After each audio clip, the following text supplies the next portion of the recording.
Saya membaca tentang isu yang baru-baru ni, stokin yang tertera tulisan kalimah Allah yang dikeluarkan oleh satu syarikat. Kekemat telah pun memohon maaf, dan bersama dengan permohonan maaf itu, dia mohon supaya jangan diboikot. Saya bukan nak cakap tentang isu stokin sangat, sebab itu dah ramai orang cakap. Tetapi saya nak bercakap kuasa orang Melayu di negara kita ini. Sebab taikun-taikun ataupun puak-puak yang sangat allergic dengan Islam ini sering menimbulkan isu-isu yang sensitif. Bab Islam ini semuanya lah. Kadang-kadang bila minta maaf, kita pun okey, selesai. Bagi saya, untuk kali ini bukan selesai. Kita kena tunjukkan kita ada kuasa. Pertama sekali saya nak katakan bahawa di mana kuasa kita orang Melayu. Saya nak sebut kuasa orang Melayu Bumi Putera di negara kita ini. Kuasa membelinya 109 bilion satu bulan. Kalau kita melihat kuasa membeli 109 bilion sebulan ini yang datang dari poket orang Melayu, kalau kita lihat sebagai kuasa, sekarang kita gunakan kuasa itu. Tetapi sayang, yang menggunakan kuasa membeli 109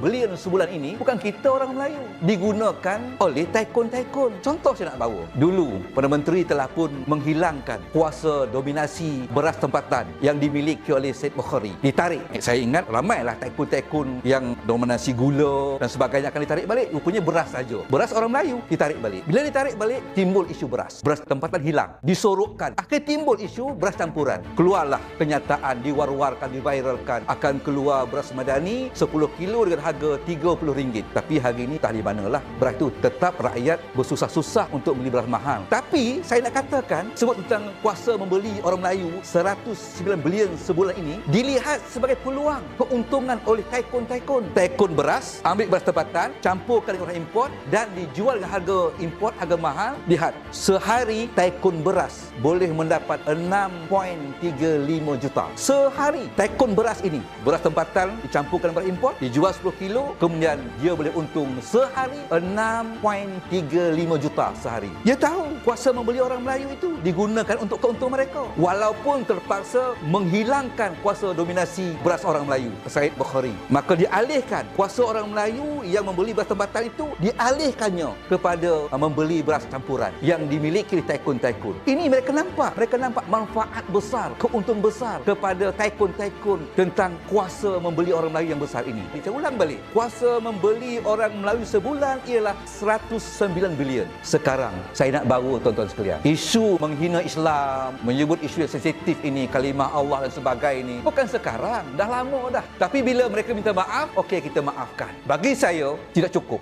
Sekarang saya menyeru, kita gunakan kekuatan kita, kuasa kita, power orang Melayu yang memiliki kuasa membeli 109 bilion itu untuk kita menyambut seruan Ketua Pemuda Datuk Akmal untuk memboikot kedai-kedai yang cuba menyentuh isu sensitif. Bukan kekemat saja, mana-mana tempat ini. Kalau mereka menyentuh isu sensitif Islam, mari sama-sama kita gunakan kuasa kita. Apa dia? Kuasa membeli orang Melayu 109 bilion sebulan itu kita gunakan untuk mengajar, untuk kita menjadi semak imbang, kuasa wewenang kepada taikun-taikun ini, supaya mereka tidak semudah-mudahnya untuk mengeksploitasi isu-isu yang sensitif ini, menghina Islam, maruah Islam. Kita mesti bela maruah Islam, kalimah Allah ini, khususnya dengan kuasa membeli yang ada pada kita. Oleh itu berjasa, sangat bersetuju, 100% menyokong cadangan yang dilontarkan oleh Ketua Pemuda UMNO Datuk Akmal untuk kita memboikot kekemat yang terlibat dengan isu menjestokin kalimah Allah ini. Tetapi berjasa menyarankan lagi, bukan hanya kepada kekemat sahaja, kita juga akan bawa kuasa kita ini, kita boikot dan kuasa membeli kita ini kepada sesiapa sahaja yang cuba menghina Islam seperti ini, kerana kita ada kuasa. Barulah taikun-taikun takut pada kita.